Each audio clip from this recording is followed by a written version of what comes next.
सारी चीजें देखी। हमें लगा कि जो खूबसूरत लोग होते हैं वो सुखी होते होंगे, फिर लगा नहीं जिनके पास धन होता होगा वो सुखी होते होंगे। फिर हमने देखा कि जिसके पास जो है उसके पास कुछ ऐसा भी है जो नहीं है। कभी हमने देखा माता को उसका तरुण पुत्र मर गया। फिर मैंने देखा कि एक महिला थी, उसकी लाश को किसी ने ट्रेन से फेंक दिया और उसका पेट थोड़ा सा उभरा था, यानी वो गर्भवती थी और उसकी वो लाश देखी। इस तरह एक नवजात बच्चा किसी कुंवारी माँ ने पैदा किया था, उसको मिट्टी के अंदर गाड़ दिया था, कुत्तों ने उसको खींच के बाहर निकाला।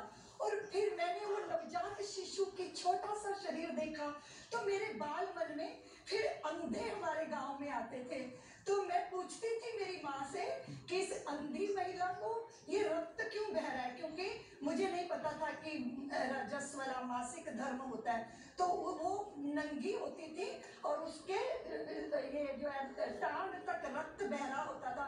हम माँ से पूछते थे माँ उसको फोड़ा हो गया होगा।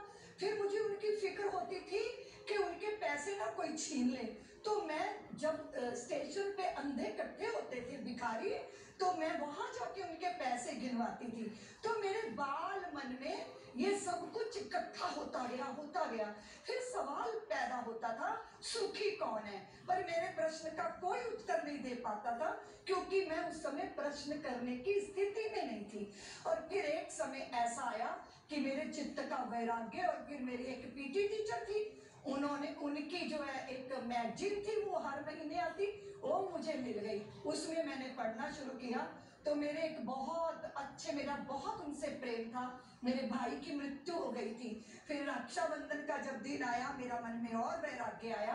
मैंने सबकी रक्षा सूत्र बांधे, पर मेरे पास 55 रुपया थे, उसको लेके मैंने घर छोड़ दिया और हरिद्वार चली गई मेरे उन प्रश्नों की तलाश में कि सुखी कौन होता है। फिर मेरे गुरुदेव मुझे मिले, उन्होंने कहा कि सुख के बाद दुख, दुख के बाद सुख होता है, पर तलाश हमें परमानंद की करनी चाहिए।